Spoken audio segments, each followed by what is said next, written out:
Hi, I'm Kim Tasso, and today I'd like to share two ideas with you that will help you with your selling, or to put it a different way, to help clients buy from you.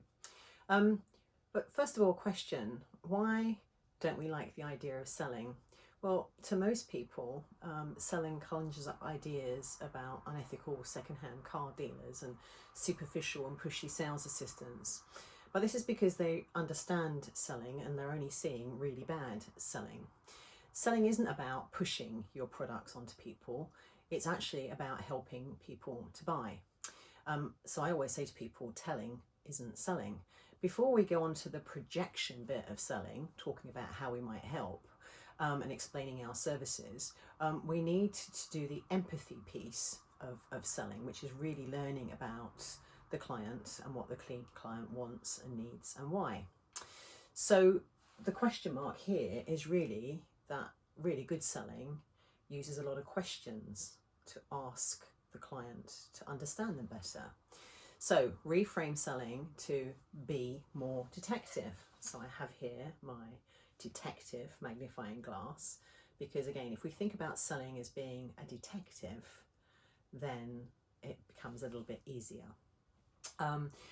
Once you've identified the target, the people you're trying to reach, and you might have watched the video on targeting using rabbits, deer and elephants, then your detective work starts. Before you make any approaches, you have to do your research, and then you do some more research, and then you do even more research online and offline about the market that that organisation is in, about the organisation, about the division you're trying to reach, around the people that you're going to have to try and reach, and again about those people, their professional roles, their personal interests. So you do a lot of research. And when you meet a prospective client, that first time you make contact, you guessed it, you continue the research. So two of the most important skills in selling are the ability to ask really good questions, and secondly, to actively listen to the answers that are provided.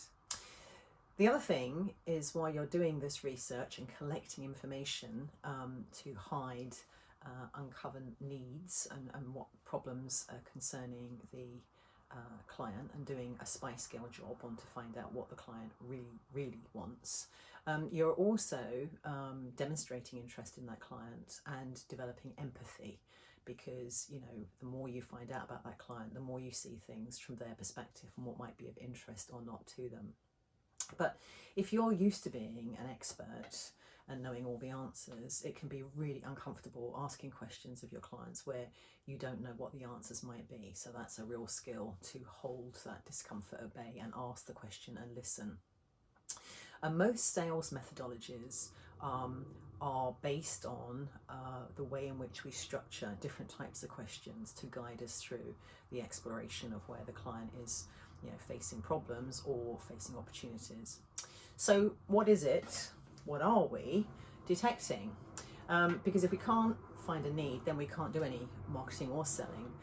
So we're looking at needs, and one of the things we have to learn about when we are trying to sell is really the decision-making unit, which is the other key idea I wanted to explain to you. Because when we're selling to businesses, there's really just one person making the decision. There's a collection of people often involved in making the decision. So our detective work is finding out about that decision-making process. So, take my question mark away, a very quick run through of what the decision-making unit is. So let's imagine there are these different roles of the people that you come in contact with. Some of the people in the decision-making unit will be called gatekeepers. You might not know they're gatekeepers. They might present as being decision makers, but they don't have the authority to buy, maybe not the money. They might be junior people, they might be assistants, they might have been sent out to gather information in the first instance from the market. So they can't help you make a decision. However, they can be really useful in understanding the rest of the organisation, other people. And if we upset these people, then they can thwart our efforts to connect with other people there. The next group I'm going to put in here are buyers. Professional buying, particularly in larger organisations and government organisations, construction companies, you know, they will have a procurement department. Sometimes in professional services, the general counsel or finance director will act as the buyers. They're focusing on the technical quality of the service being purchased and also on price. So those people are only interested in conversations around that. Another category in the decision-making unit are users. Now, these people may use the advice you're selling, but they're not in fact a part of the decision-making process. So in a situation where, for example, there is a panel firm or a panel arrangement, they didn't make the decision to put firms on the panel. However, if they're not happy with the service provided by the existing panel user, their feedback might go in to the rest of the organisation and affect future choices. And then the fourth category here are influencers, and I've done them like that because they can be within the organisation, such as some other senior director or someone on the board or a non-executive, but they could be outside the organisation. So someone like a banker or an investor could have a big influence on the decision maker. And again, a lot of firms have referrer and influencing programs which are aimed at making sure the influencers are aware of their firm and leveraging those connections. And then finally in the middle you have one or more decision makers, and those are the people who actually make the decisions. So when you're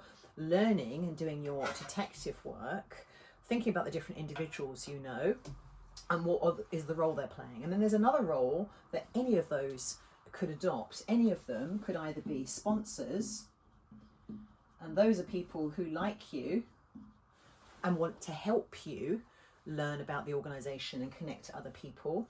And the other side of the equation is they equally, hope you can see that, be anti-sponsors, people who are trying to stop you getting closer to that organisation. So you could have a user who's a sponsor, a user who's an anti-sponsor.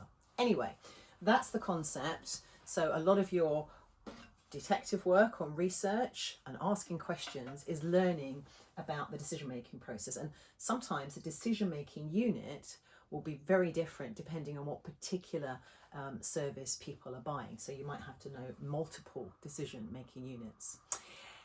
Anyway, gone through very quickly the idea of detective work and asking questions to develop empathy and learn about needs, and then the decision-making unit. So 2 ideas to help you with your professional selling, and I hope you found them helpful. Thank you very much indeed for watching and listening.